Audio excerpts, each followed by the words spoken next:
जे अत्यंत महत्त्वाचे विषय आहे, ज्याच्यामुळे कायदा सुव्यवस्थेचे प्रश्न निर्माण होण्याची शक्यता असते, ज्याच्यामुळे दोन समाजामध्ये टकराव होण्याचे विषय असते, त्याबद्दल आम्ही पूर्णपणे प्रयत्नशील आहोत की कोणत्याही प्रकारचे टकरावची स्थिती निर्माण होता कामा नये।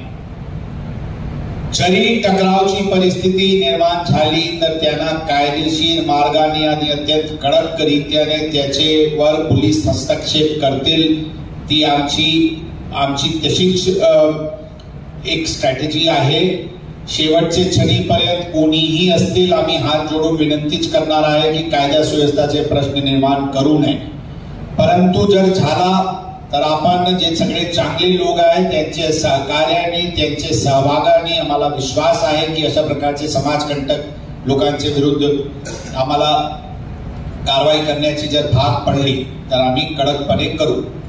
आता जे अत्यंत एक टकरावचे विषय असते, जे मुद्दे असते, त्यामध्ये आहे की जे कुर्बानीसाठी जे जानवर आहे ते जानवरचे ट्रान्सपोर्टेशन नियमाप्रमाणे होणे आणि जनावरांचे कुर्बानी नियमाप्रमाणे होणे ही अत्यंत महत्त्वाची आहे। ज्यावेळी नियमाचे उल्लंघन काही लोकांकडून होतात त्यावेळी दुसरा गट पण उभे येऊन काहीतरी करण्याचे प्रयत्न करतात। आम्ही त्या संघटनाशी पण आणि आपले कुरेशी समाजासोबत पण चर्चा वेगवेगळी आम्ही केलेली आहे। मागच्या आठवड्यात बहुतेक मुस्लिम समुदायासोबत 2 बैठक आणि हिंदू समुदायासोबत 1 बैठक या विषयावर झालेली आहे।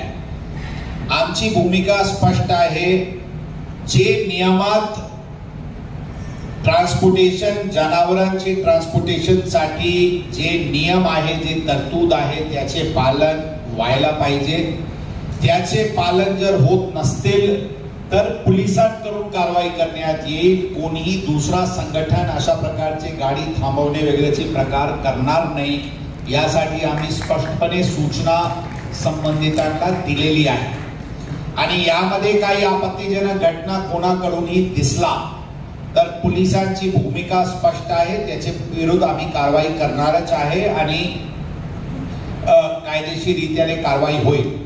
परंतु यामध्ये एक आत्मपरीक्षण करणे गरजेचे आहे की आम्ही सगळे नियम पालन करत आहे की नाही। आपण जे जनावरांची वाहतूक करत आहे किंवा आपल्याकडून जे कुर्बानीसाठी जे जनावर घेऊन जात आहे ते नियमात आहे किंवा कसे, याचे आपल्याकडून आत्मपरीक्षण करून व्हॉलेंटरी रीत्याने कंप्लायन्स होणे गरजेचे आहे। जर कंप्लायन्स योग्य रीत्याने झाली, आपल्याकडून काही चूक आपल्याकडून म्हणजे जे वाहतूक जे ट्रान्सपोर्टेशन वगैरे आणि कुर्बानी करतात त्यांच्यासाठी जर ते नियमाचे पालन करत असतील तर पोलीस पूर्णपणे आपले मागे उभे आहे। आपल्याला कोणताही प्रकारची त्रास होणार नाही याची आम्ही 100% आपल्याला गवाही देतो। आपल्यामध्येच काही लोक आहे जे हे सर्व नियम असताना काही नियमाचे पलीकडे जाऊन काहीतरी गैरकायदेशीर कृत्य करण्याचे प्रयत्न करतात, ज्याच्यामुळे ही तणावाची स्थिती निर्माण होतो। मला परत त्या सगळ्यांची आग्रह आहे, त्यांना सूचना आहे, त्यांना संदेश आहे, त्यांना ताकीद आहे, त्यांना विनम्र विनंती आहे की नियमाचे पलीकडे जाऊन आपण जनावरांची वाहतूक किंवा त्याचे कत्ल आपण करू नये।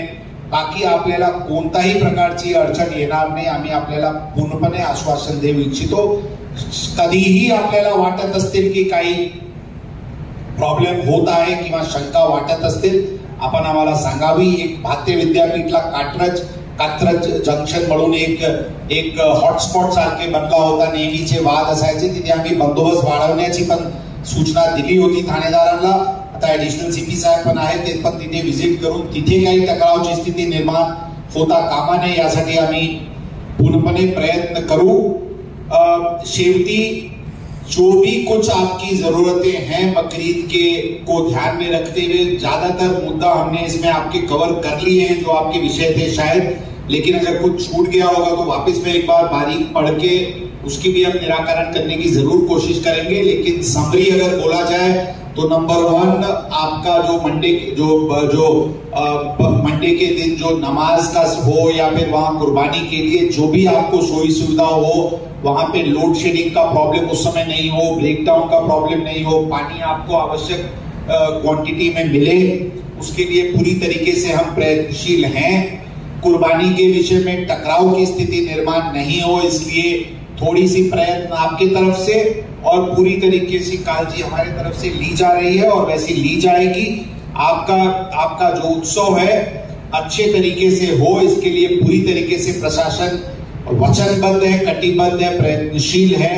और विशेष करके मैं बताना चाहूंगा कि जो आप लोगों का, जो आपके समाज का जो सहकार है पुलिस विभाग को मिला है, मैं हमेशा से मिलता रहा है, लेकिन मैं करीब 4 महीने से शहर में हूं।